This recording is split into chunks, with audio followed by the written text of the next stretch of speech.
Se pretende apoiar nosso canal e ajudar na geração contínua de conteúdo para você, é fácil. Basta visitar o link da lojinha na descrição sempre que precisar comprar algum produto. Com esse gesto simples, você estará oferecendo um apoio valioso. Padre Fábio, eu tive a oportunidade de assistir o seu programa e ele me trouxe alguns questionamentos no que diz respeito à confirmação bíblica da existência da parapsicologia. Preciso de alguns esclarecimentos sobre o assunto. Gostaria de saber se as Escrituras Sagradas constatam a existência desse fenômeno e se a falta de informações a respeito nas Escrituras não poderia refutar a existência da parapsicologia. Uma pergunta, né?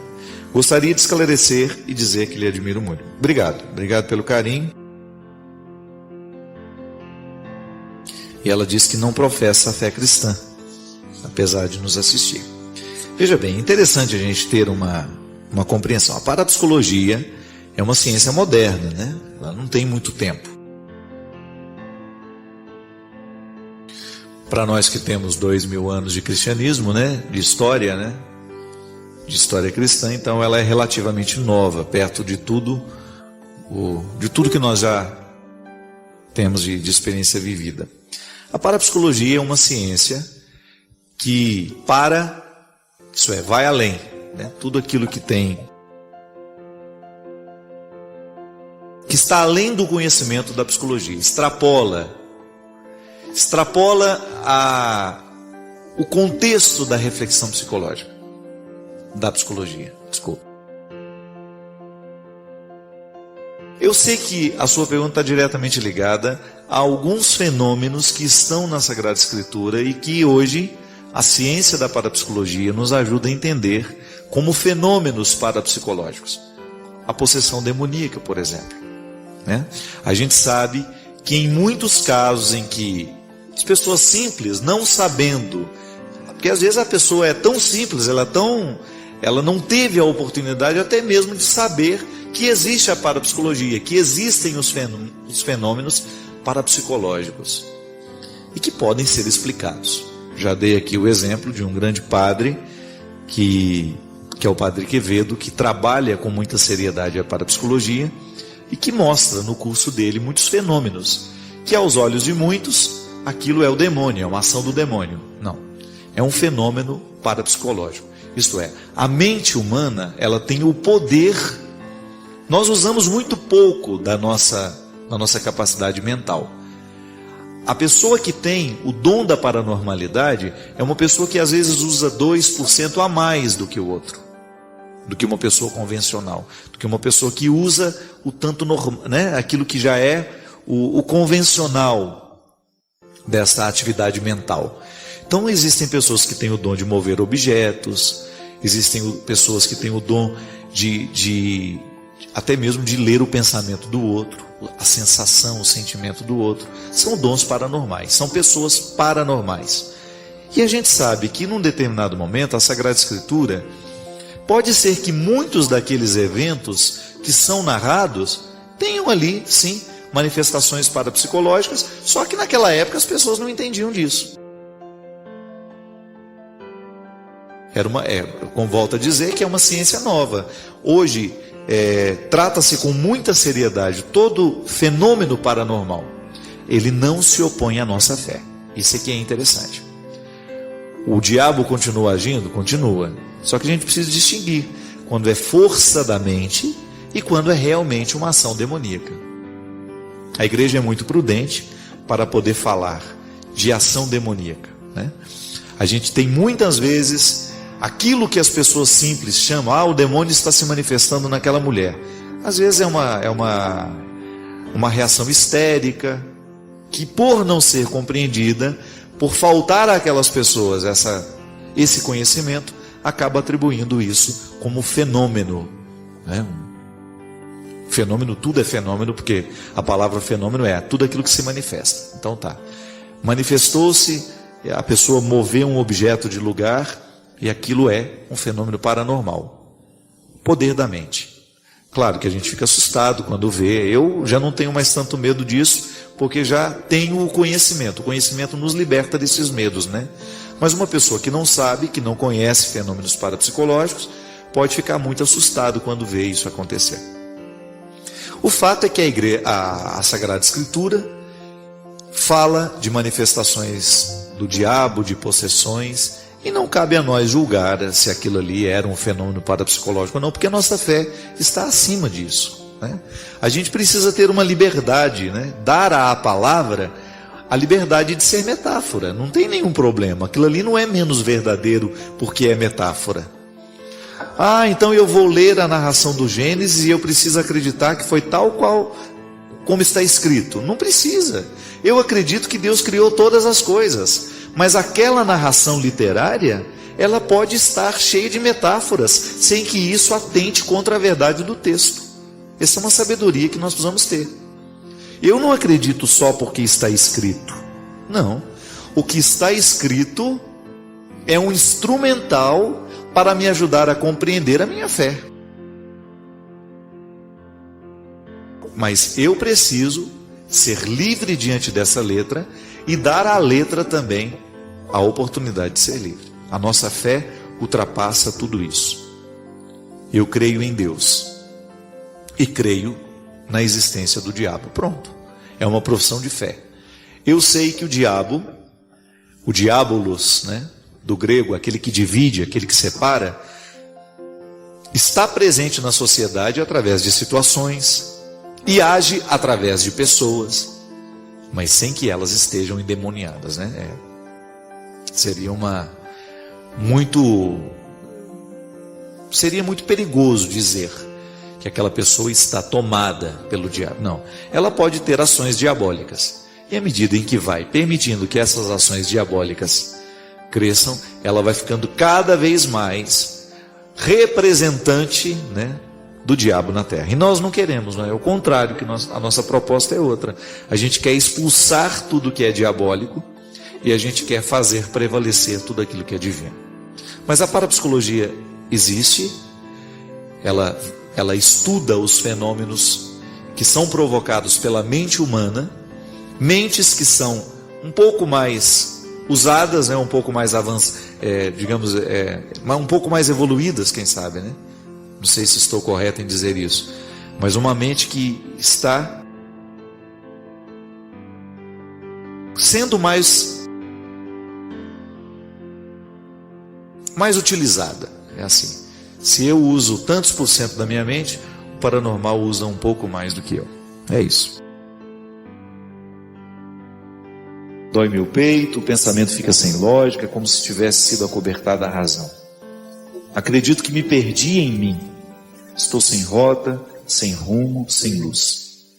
Talvez o exagero seja um sintoma da ausência de razão. Sinto-me assim, independente de qualquer superlativo emocional. A insegurança é tão grande, Padre, que acredito que não sou importante para ninguém. Não me sinto amado pelos amigos, não me sinto querido no trabalho, nem mesmo pelo meu irmão, pela minha namorada. No meio de tudo isso, tenho que encontrar forças para trabalhar. Sim, um belo paradoxo. Sou um psicólogo e me sinto doente, querendo ajudar outras pessoas. Sei, não nego que preciso de ajuda. Preciso aprender a não desistir de quem eu sou, ou melhor, de quem eu era.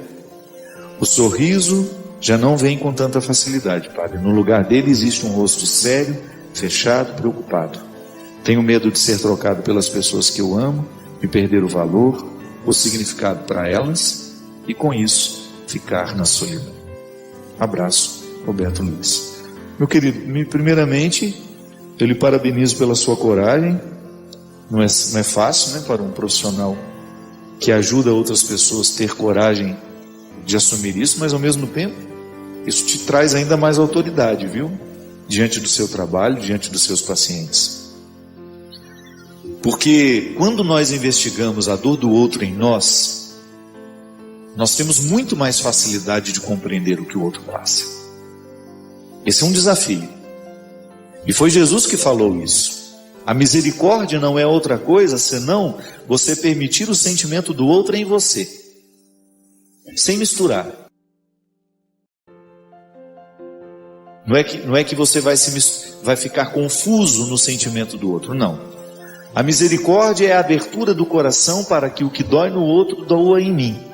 E porque está doendo em mim, eu sou capaz de compreender o outro melhor. Esse é até o significado do verbo entender. O que é entender? É você entrar na tenda com o outro. Você sai da sua tenda, você sai do seu entendimento e entra na tenda do outro. Eu te entendo. Significa que eu estou vendo a sua vida a partir da sua tenda. Isso é muito sofisticado, né? Quando eu sou capaz de entender o outro, porque eu fui abrindo mão daquilo que era meu naquele momento, até mesmo dos preconceitos que às vezes eu tenho em relação ao outro, para poder entendê-lo. Então isso você faz o tempo todo como psicólogo, e agora está precisando fazer consigo mesmo. Corajoso da sua parte, ter coragem de contar isso. E você faz uma analogia muito interessante, que você precisa voltar a ser quem você era. Não é possível. Você nunca vai voltar a ser quem você era. Mas você pode voltar a ser muito melhor do que você era depois de passar por essa experiência. E aí você, como psicólogo, tem muito mais recursos do que eu para poder investigar os seus sofrimentos, a origem de todo esse descontentamento. Porque sempre que alguma coisa se estabelece em nós, por exemplo, um descontentamento, tentar buscar um recuo, eu sempre gosto de fazer isso. De repente está me ocorrendo uma tristeza. Por que eu estou triste agora?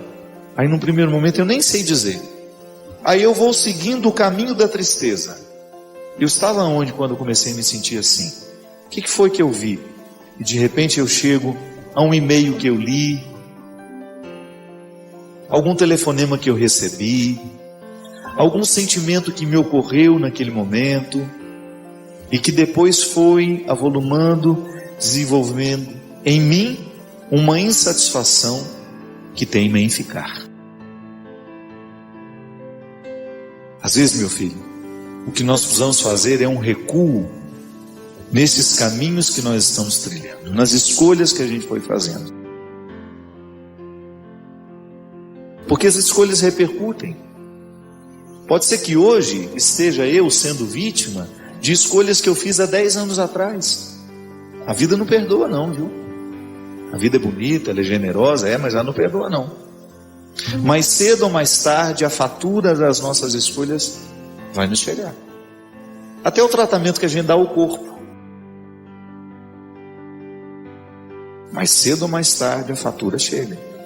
Chega através de uma enfermidade ou de uma pré-enfermidade. Quantas pessoas acordam para a necessidade de ter uma vida saudável porque receberam a fatura de uma pré-doença? É assim.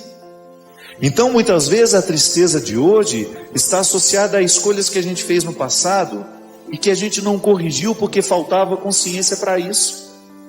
Então, é tão interessante a gente ter coragem de colocar a pauta na mesa, começar a perceber onde foi que nós estamos errando, onde foi que nós começamos a errar e nos acostumamos com o erro. É assim. Às vezes nós estamos acostumados com o erro, a gente deixou de se acusar, a gente perdeu a capacidade de perceber que nós estamos errados. E de repente, quando a gente para e é capaz de quebrar esse círculo vicioso, a gente respira profundamente, parece que a vida retomou inteira para nós. Por isso, volto a dizer, a vida só pode ser boa à medida em que ela é refletida. Quem não se problematiza diariamente corre o risco de acumular desesperos para o futuro. Quem não se problematiza, quem não se pergunta diariamente a respeito da vida que vive, das escolhas que está fazendo. Como diz o Eclesiástico aqui, um tempo para cada coisa. Se eu não observo aquilo que hoje o tempo me pede, o que o tempo hoje me pediu? E o que a ele eu ofereci? O que a vida está me pedindo? O que a ela eu estou oferecendo?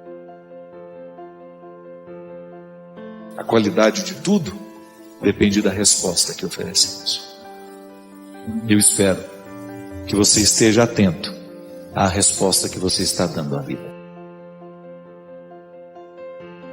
Ser religioso, ser cristão, não é outra coisa senão estar atento à qualidade da vida que vivemos. Derrame sobre nós a bênção e a proteção do céu, do Deus Todo-Poderoso, Pai, Filho e Espírito Santo. Jesus foi extremamente libertador no seu tempo porque ele fez uma conexão muito direta entre o coração humano e o coração divino. O coração de Deus, nele plenamente manifestado e encarnado, acolheu os que passaram pela vida dele. Se nós quisermos ser essencialmente religiosos, espiritualizados, nós temos que permitir. Nós temos que escancarar as janelas do nosso coração e do nosso entendimento, para que a gente nunca se perca dessa verdade.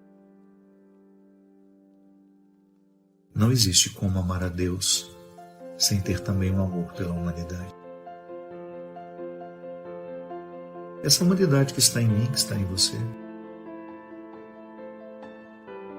Aquela humanidade que às vezes a gente tem dificuldade de reconhecer como parte da nossa. Pessoas que são muito diferentes de nós, muitas vezes marcadas por uma história pessoal difícil. Eu já fui muito afoito, já fui muito preconceituoso também. Não que eu tenha deixado de ser, né? O tempo todo eu identifico em mim algumas coisas que eu preciso avançar, que eu preciso evoluir, que eu preciso fazer ficar diferente dentro de mim. Mas eu não perco de vista isso. As questões humanas, aquilo que nos torna humanos. Doem do mesmo jeito. E também nos alegram da mesma forma. Claro, com proporções diferentes, vai depender da história de cada um de nós. O fato é que eu estou aqui, eu sou humano, você é humano. Precisamos de alguma forma dar conta da condição humana, que não é fácil. Não é fácil. Como é difícil você ter que lidar com você. Como é difícil lidar com aquelas partes desconhecidas de você que ainda gritam, que dão ordem. Como é difícil a gente lidar com aquilo que em nós ainda não obedece à nova versão que nós queremos ser. Então, para mim, vida espiritual é isso. É a oportunidade que eu tenho de alguma forma interferir, seja por meio da reflexão, seja por meio da ação, seja por meio da transformação do pensamento e da mentalidade, seja pela reformulação da linguagem. Tudo isso para mim é busca espiritual. Ninguém pode olhar para o passado, observar o presente e fazer o plano de futuro na correria.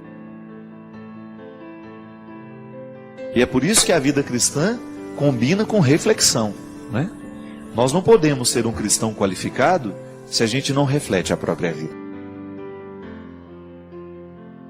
Então, tenha calma com você. Se você tem dificuldade com as pausas, exercite-se nelas. Comece a olhar mais devagar para o seu jeito de ser. Comece a prestar atenção em você. Na maneira como você trata as pessoas, na maneira como você trabalha, na maneira como você estuda, na maneira como você escolhe ser quem você é. Reflita-se. Seja capaz de colocar para você mesmo, até descrever de vez em quando, quais são os seus maiores defeitos, o que você tem feito para superar cada um deles? Quais são as suas qualidades? E o que você tem feito para fazê-las crescer ainda mais? Essa é a pausa reflexiva. É o momento que você tem a oportunidade de qualificar a sua vida. De fazer esse exercício e reconhecer nele um ato religioso. É um rito religioso. Refletir-se à luz de Jesus. Ter a oportunidade de observar-se. Para a partir desta observação, modificar, crescer, avançar, ir além. É o que eu desejo para você. Que hoje, ao observar a sua vida, ao prestar atenção na maneira como você está vivendo, você se comprometa com você. Porque o primeiro a ser beneficiado com a sua mudança não são os outros. Os primeiros não serão os outros. O primeiro a ser beneficiado com tudo aquilo que você vai se proporcionar, mudar, ser melhor, é você mesmo. Porque no fundo, o maior conforto que nós podemos desejar nessa vida é estar feliz em nós mesmos. É você estar satisfeito, sabendo que você está sendo o ser humano que você pode ser. E ninguém pode chegar neste lugar, ninguém pode alcançar essa condição sem se refletir. Por isso hoje eu desejo que o olhar de Jesus, ao olhar nos seus olhos, ele possa provocar em você silêncio. Que ele possa provocar em você este desejo de olhar para você mesmo, sem os seus excessos, viu? Sem as suas mentiras. Às vezes você precisa das suas mentiras para que o outro te olhe melhor. Deus não precisa disso. Jogue fora todas as mentiras que você conta para você mesmo. Todas aquelas explicações que você se dá. Você não precisa delas neste momento. O Deus que te olha, o Deus que te encontra, dispensa toda e qualquer mentira que você tenha contado para você mesmo. É você e sua verdade. É neste território que Deus quer agir. Por pior que seja a sua indigência, por pior que sejam os seus erros, por pior que seja o seu passado, a sua história,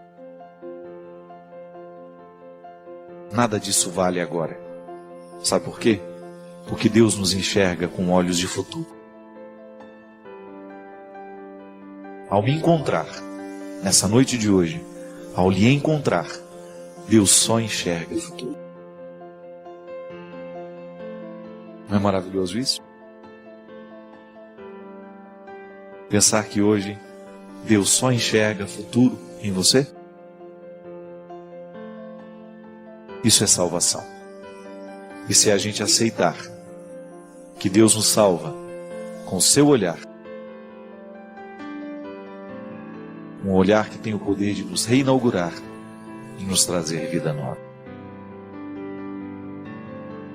O Senhor esteja convosco. Ele está no meio de nós. Derrame sobre todos nós a sua bênção. Deus Todo-Poderoso, Pai, Filho e Espírito Santo.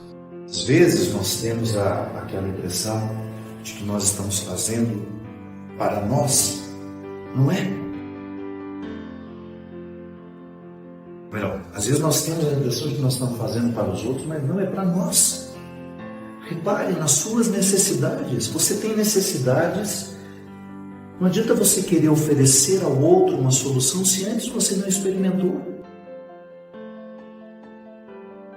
Nós somos o lugar onde nós experimentamos a vida, minha gente.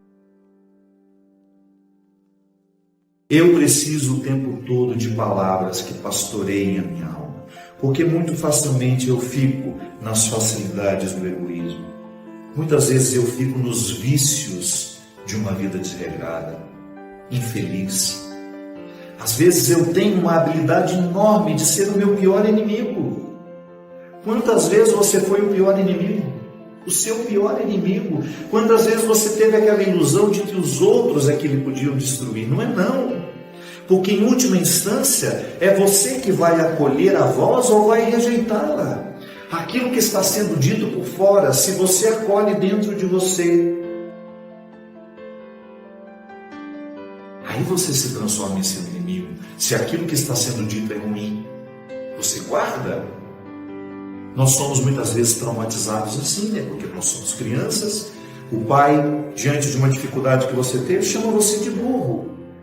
A palavra do seu pai é tão importante para você que você acredita que você é burro. E às vezes você passa uma vida inteira desperdiçando a sua inteligência, porque naquele momento da vida você acreditou no que o seu pai disse. Você não conseguiu desabrochar a sua inteligência porque você acreditou que seu pai disse que você era burro e você ficou. Não pode.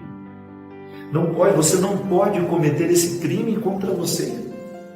A voz que pastoreia é aquela voz que nos chama para o amadurecimento, para o desabrochar de tudo aquilo que em nós é maravilhoso, minha gente.